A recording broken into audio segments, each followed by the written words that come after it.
Welcome. Today we are speaking with Masada Nankumba. Masada, could you please tell us where you are from and about your life before coming to the United States? Thank you so much for your question. I'm from the Democratic Republic of Congo.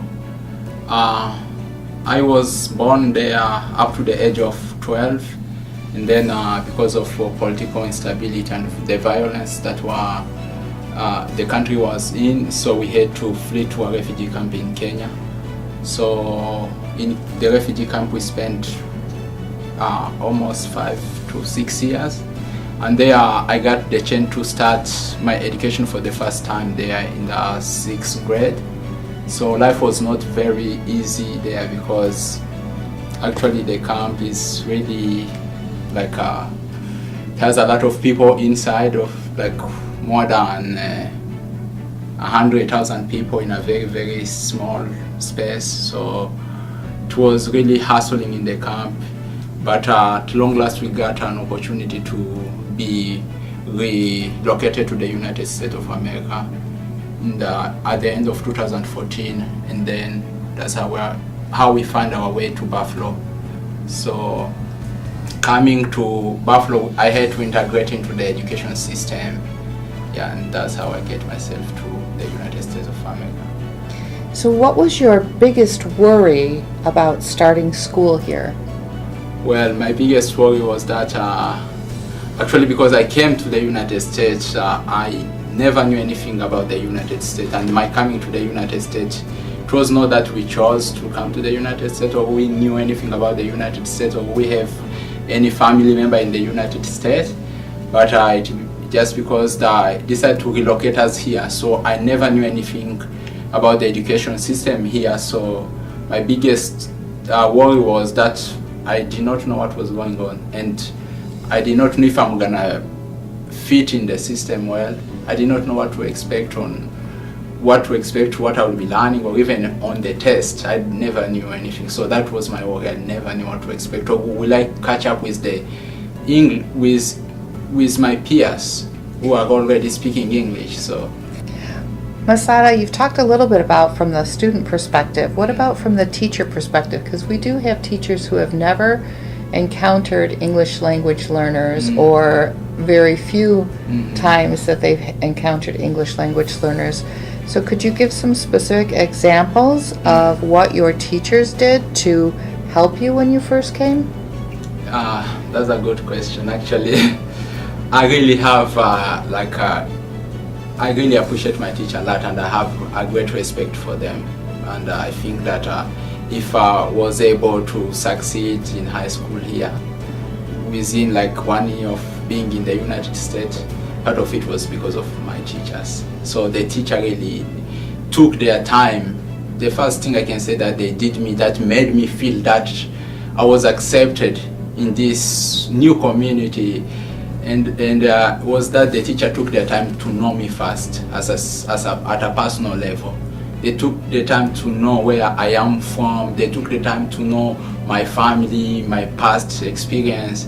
So I think the other thing that they did to help me academically, I just think that's like come after. But the first thing that really gave me like an assurance that I'm somewhere that I'm being cared for, and that I'm being assured that I can succeed, was that the teacher accepted me and they kept encouraging me. So apart from that, teacher took their time with me. So I know from past being able to talk with you and speak with you and read some of your work that you've really overcome a lot of tragedy in your life, and your family has suffered greatly before you had the ability to come to the United States, but that hasn't impeded your success here. So how were you able to move forward after suffering through all the tragedy and put that behind you and succeed here? Yes, so for me, like I said, in the Congo, I saw a lot of violence. I saw people being shot. Sometimes I survived like a massacre where people were killed. So, and also when we got to Kenya, so I saw like really people starving in the refugee camp, and it was not easy. Like I said, I started my education there, and one of the things is that I know very well that my parents never had a chance to go to school, so my parents could not write or even read. So, and I started realizing how that was a challenge, especially in the modern world that we are living in. So my parents kept emphasizing to me that I have to pursue education. So, and apart from that, for me, when I look at all the challenges that I faced, whether it is fleeing the war, even the difficulty in the refugee camp, I take that as something that is motivating me to move forward. So I don't say, oh, because I gone through this, I cannot succeed, or because I just came here and started learning English, I cannot do well. No, I believe in my ability that if somebody else can do it, I can also do it, because we are all human and we have specific ability. I go towards accomplishing my potential, like realizing my potential. So that's, I don't look at what I've gone through as something that should be holding me back. You know?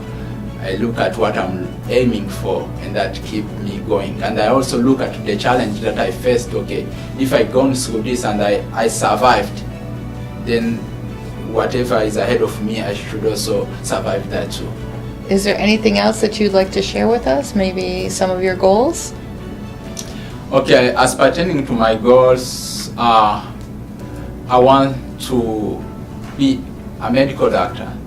So that to mean that now I graduated from Lafayette in 2015, June 2015. So, and I found another welcoming community, Canisius College, that I joined as a pre-medical student. So now I'm going to my dad year, junior year.